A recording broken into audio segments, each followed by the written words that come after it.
What's happening, everybody? Welcome to another episode here, the Side Guys Football Forum. I'm one of your co-hosts of the Side. Fortunately, doing this episode solo once again without Tad the Side. Still dealing with some back issues, I should say, Tad issues specifically. But yeah, hopefully get him on the podcast soon. But yeah, definitely want to drop one more episode in our position rankings as we get to our tight ends. We did wide receivers and running backs earlier this week. We dropped our quarterbacks episode, I think, last week. So we got the three major positions. We're getting to the fourth one. If you've been following us on our social media handles, we've been dropping all of the position graphics for all the positions. We're not going to do a kicker and defense episode, but we did drop graphics for those more recently here. So we should have all of our position graphics up on our social media handles. You can follow us there. I'll drop all the promotion stuff at the end of the episode. But yeah, that is the best way you can sort of find all relevant information when it comes to fantasy football, everything happening with our podcast as well. So yeah, you can check out all of our position graphics there.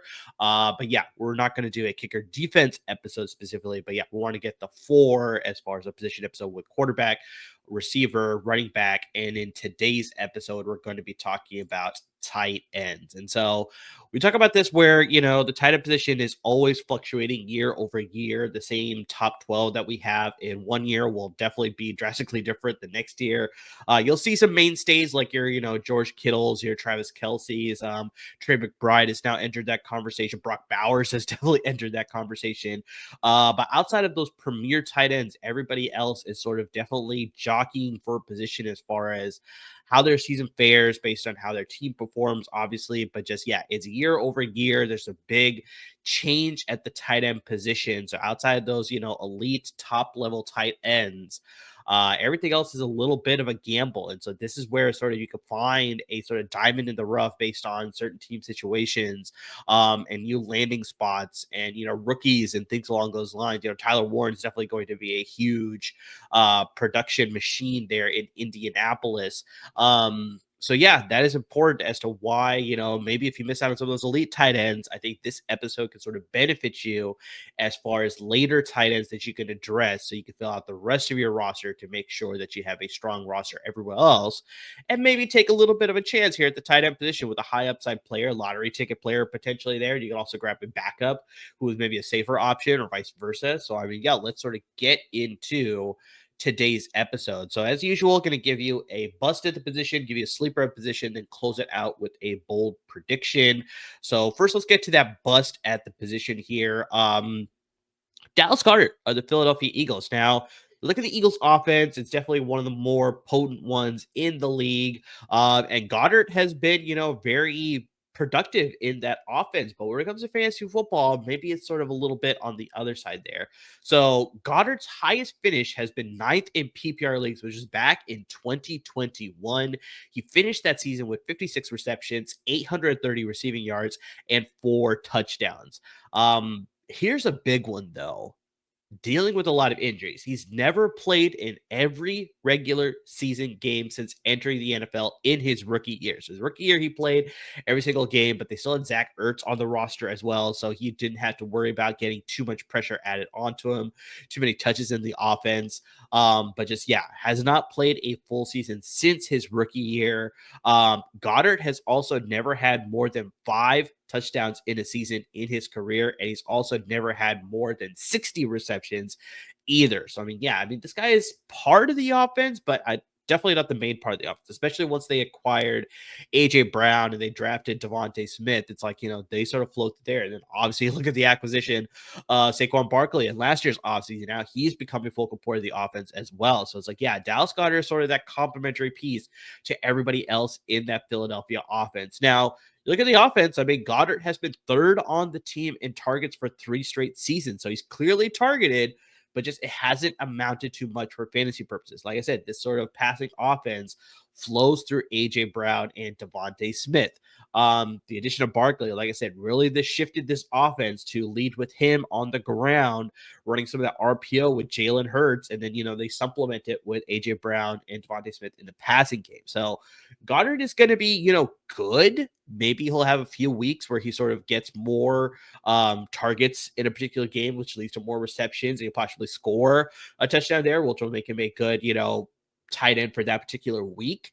But the biggest thing in fantasy football is you want to rely on that week over week production. I just don't think Goddard can sort of have that or sustain that over the course of an entire 17 game schedule here. So, yeah, when it comes to, NFL terms, I mean, this guy is a very productive tight end and very good piece in that Eagles offense. But when it comes to fantasy, the numbers just don't translate. And, he's currently being drafted as a top 15 tight end. But I think there's tight ends being drafted after him that I think hold a little bit more value. Talking about like some high upside guys. You look at guys like, former Eagles, Zach Ertz. I mean, you look at that offense there. Jaden Daniels has sort of relied on Zach Ertz as sort of like that veteran option, that key producer, that chain mover, that red zone option. So I think Zach Ertz has a little bit more potential there. Kate Auden in Tampa Bay, where I talked about this in a previous episode where, we're not sure what exactly Chris Godwin's return is going to look like, as far as whether he'll being back at full strength. And once he does, it's still going to take a lot of time.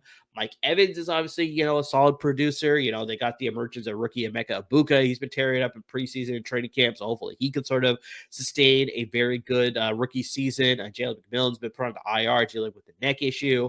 So I think Kate Auden can see a lot of good targets in that offense. So I think he brings some upside. We're going to talk about the Jaguars a little bit later here.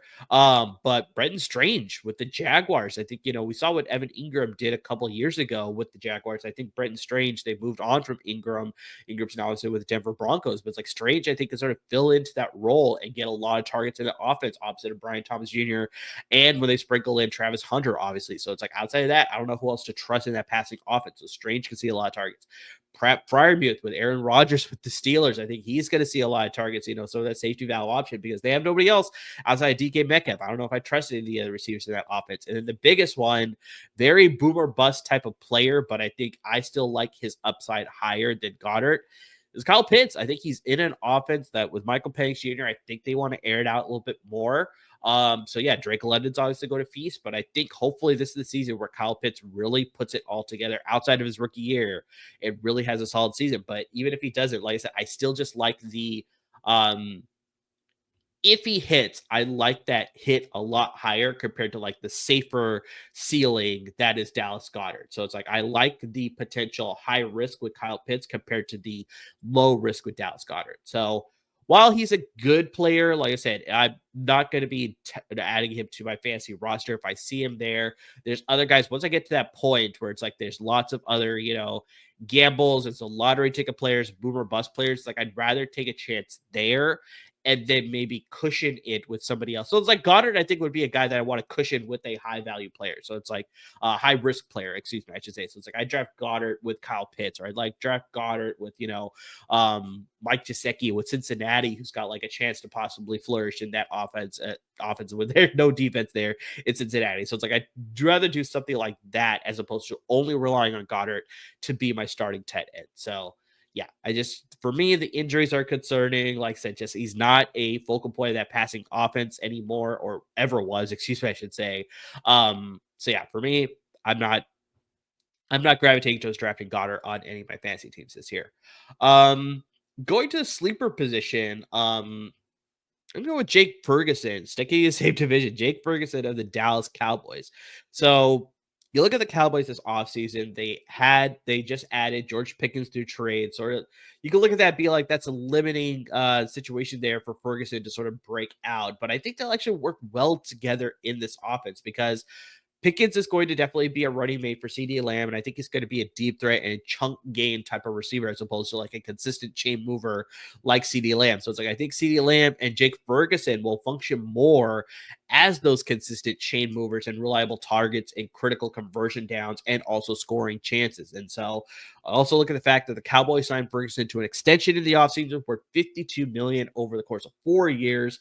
So you look at that last year that he had, so in 2024, Ferguson dealt with a knee sprain. He also had a concussion that kept him out a total of 3 games. So he still played majority of the season. But the bigger problem for the Cowboys offense was that Dak Prescott missed majority of the season. So that led to a low statistical output for Jake Ferguson. If he has Dak Prescott in the offense, I could see him getting a lot of targets and being a productive person in fantasy football and just in that offense overall. So a healthy Prescott should see Ferguson return to form and become the safety valve option for Prescott in the passing game. Ferguson's only 2 years removed from finishing as the 9th best fantasy tight end in PPR leagues.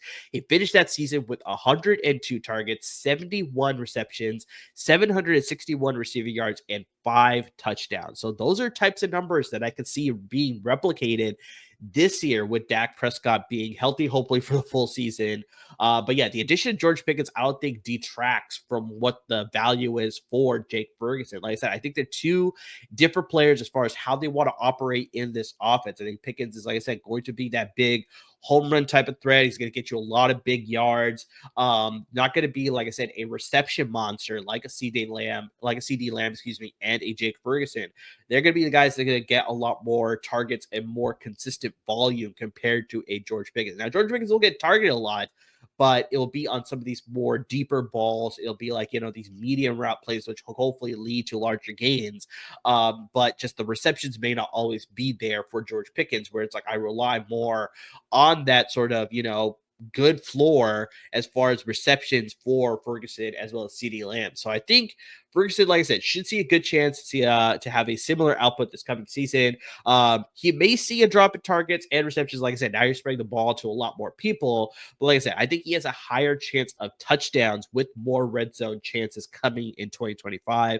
So I expect a big bounce back season for Jake Ferguson. You also look at the fact that it's like the Cowboys just traded Michael Parsons to the Green Bay Packers. So how their defense is going to look, I'm not sure. Maybe this will lead to a lot of potential shootout games in the Dallas Cowboys and all their future opponents this coming season. And when you're shooting it out, there's a lot more options for your pass catchers in that offense. So Dak Prescott will be slinging it all over the field.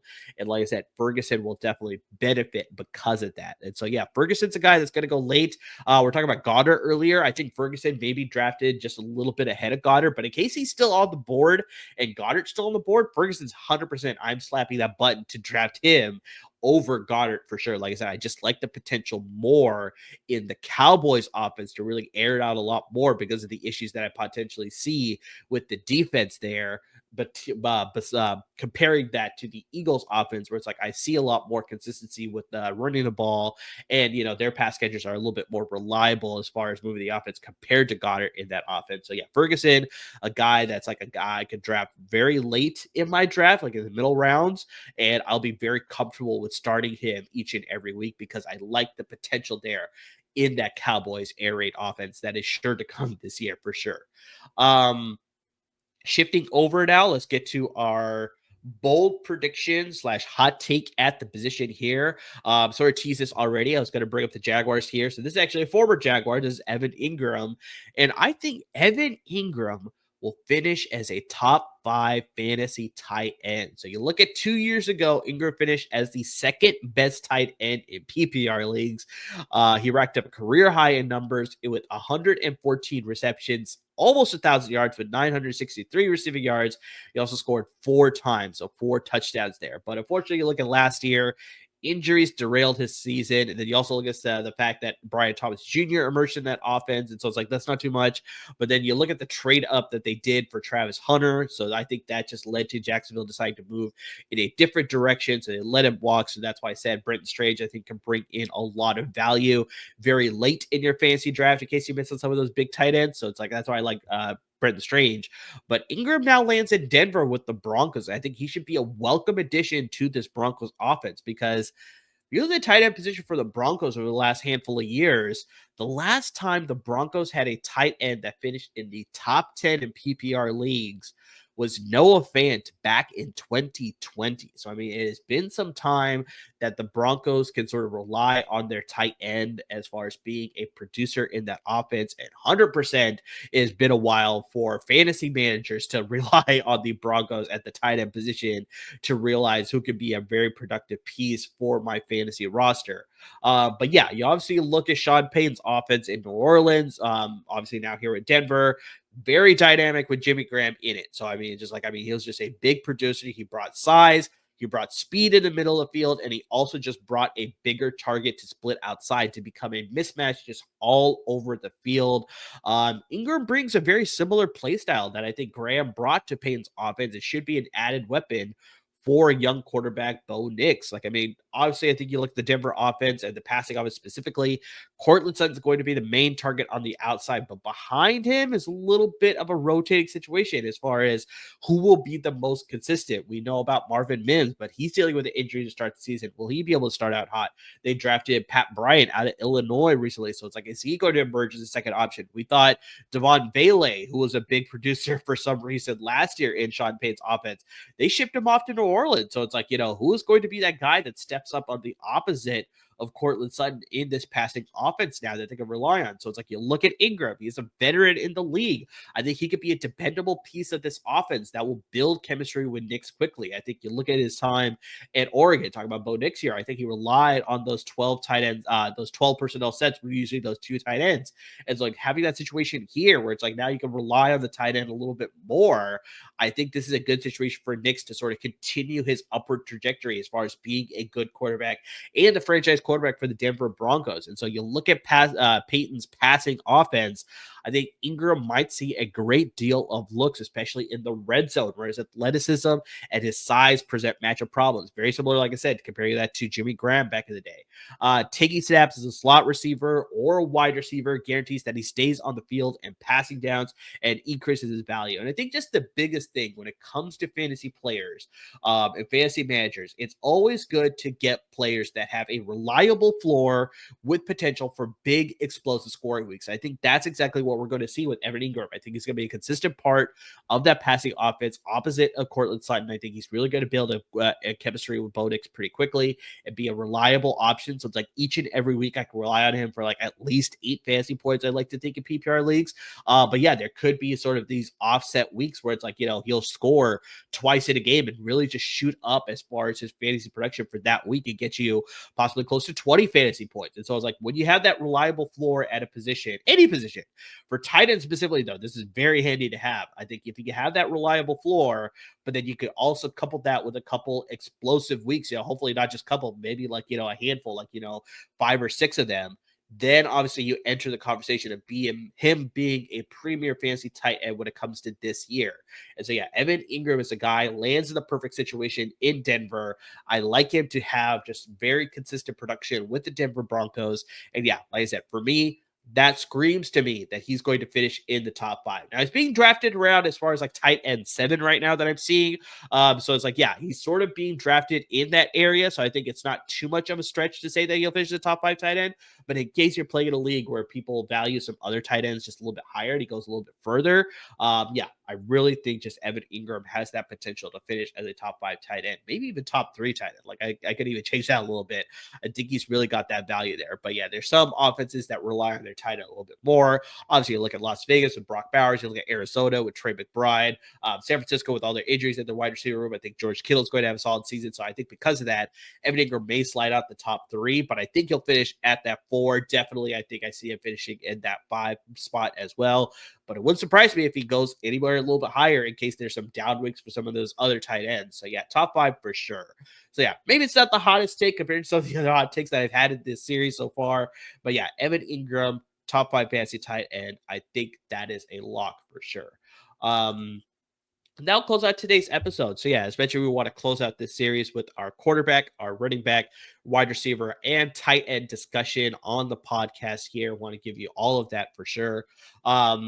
And then, yeah, keep following us on our social media handles. Like I talked about, we have all of our position graphics up there. You can follow us on our social media handles. You got me at Unside23, you got Tadside94, got the show handle at the Desai Guys, and of course on Instagram at the Desai Guys as well. So yeah, make sure you're interacting with us there with everything that's happening with our podcast. But really quickly, I did want to transition, obviously, with all the things that Tad is going through and just, me sort of having to record some of these episodes solo, we sort of came to a decision, especially with the fantasy season right around the corner. It's sort of unfortunate, but we're going to be putting a brief hiatus on the show. I want to make sure, Tad wants to make sure as well. We both came to a decision that's like, we want to make sure we're always giving you a quality product.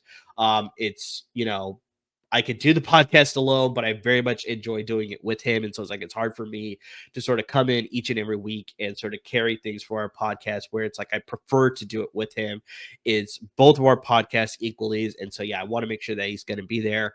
Unfortunately, with some of the things that he's going through with his back problems, stuff like that, just may not be able to consistently provide you guys with an episode or two each and every week with the fantasy season going on. And so while we figured those things out, we want to make sure that, you guys are still getting information. So again, feel free to interact with us on all our social media handles, as mentioned. We're still going to be giving you all that personalized advice. We may be dropping some graphics here and there. But as far as the episodes, I think those are going to be briefly put on hold for the time being, while we figure out, what's going on with Tad, making sure that he's better. We've already talked about that, family and health always comes ahead of the podcast. As much as we love doing the podcast, those two things are more important. And so, yeah, I want to make sure that he's doing all better before we sort of resume to coming back on the podcast. And so, yeah, so sad news a little bit there, but yeah, hopefully, like I said, you still interact with us on our social media handles. Please send Tad all your good thoughts. He definitely could use the support for sure. So interact with him, drop him some good messages for sure. And yeah, like I said, we'll hopefully still be interacting with you guys on our social media handles. So please feel free to keep interacting with us there. Make sure to keep subscribed to our podcast wherever you listen to your podcast, because yeah, we may be able to come back sooner than later. But yeah, at this time, we're just trying to figure that out. So we don't want to give you any sort of concrete dates just yet. But yeah, that's the best way to stay up to date with everything happening on our podcast, as well as our YouTube channel. So yeah, make sure you subscribe to that as well. And maybe we're briefly going on hiatus, but the guys over at LAFB Network, without them, there would be no us.